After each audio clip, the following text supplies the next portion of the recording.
Yesterday, how pleased were you with your start at all? Yeah, very pleased. Obviously, it's been an exceptional couple of weeks for the lads.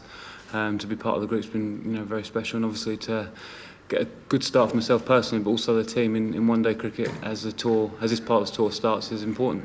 How do you feel your form is? How do you feel your bowling is? Yeah, I think it's pretty good. I've been lucky enough to play some 2020 in New Zealand for Central Districts. It went reasonably well, so kind of coming in after a decent amount of cricket. So looking forward to tomorrow and the rest of the series. You mentioned joining the squad and the atmosphere off the back of an Ashes series win. How has it been different? Have you noticed a change in the boys, increased confidence? I think there's obviously increase of confidence, and but still that kind of steely focus to do really well in these 2020 in one days leading into a World Cup. But yeah, the boys are flying, and there's plenty of energy in the group, and obviously there's a huge amount of confidence, and the guys are buzzing to go for these games. In terms of mindset, how much does it help, given the test side did so well over the Aussies, how much does that give you guys in one day's psychological advantage?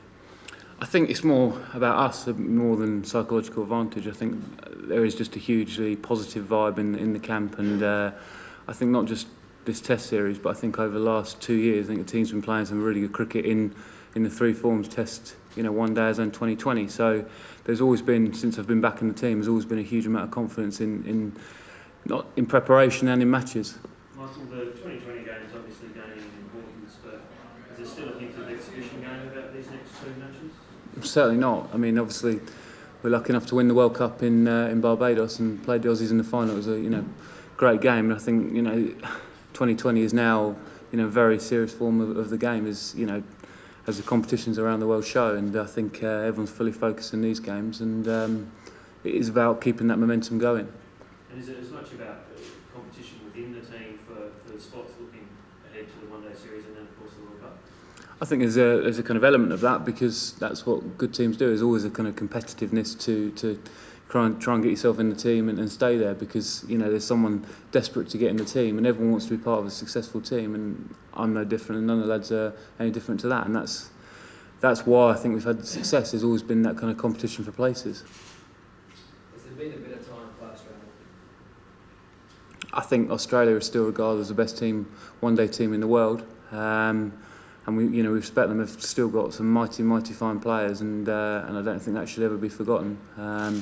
We have huge respect for them, and it's going to be a big challenge to kind of play in one-day cricket on Australian soil and leading into a World Cup. So I don't think there's never a good time or a bad time to play anyone, because they'll be kind of hurting from the Ashes, and they'll be desperate to beat us, and we'll be desperate to keep the momentum going. Who stands out for you, mate, from the Australians?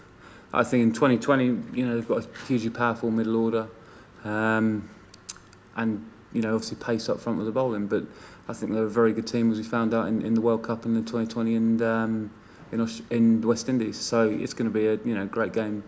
Should be a great spectacle. Well, obviously the camp's very positive, but it looks like you're all getting along very well. A lot of love in the camp. Yeah, I think that's the key. I don't know which way it goes around, whether you have love in the camp, as you say.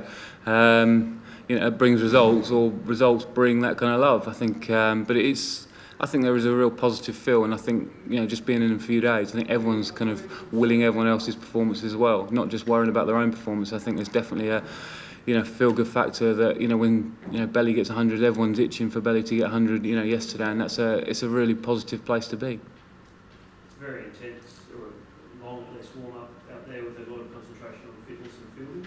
Is that just a part and parcel of the 2020 game? I think it's part and parcel of kind of the way, I suppose, the two Andys go about it. I think there is definitely an emphasis on fielding, and that was shown in the Test matches. The way they fielded in the Test matches, obviously a high standard, and obviously there is a massive amount of fitness in. I don't think it's just England. I think it's all over the world. Every team works hard on their fitness and fielding. That fielding was crucial, though, wasn't it, during the Ashes series, and even more important now? Yeah, I think as important. I don't think even more important. I think it's crucial to hold your catches, and that opportunity to get a run out is massively important, whether it's a 5-day game or 20 over games. So I think there is a huge emphasis on that. There's a record at stake as well. The 8th consecutive 2020 win. I mean, how big a feat would that be if it was achieved? Yeah, I think it's a huge feat. I think one thing this team's about is about kind of breaking records and achieving things, and I think this is another opportunity to do that, and win tomorrow night will give us that world record, and that everyone's aware of it and everyone wants to to break it.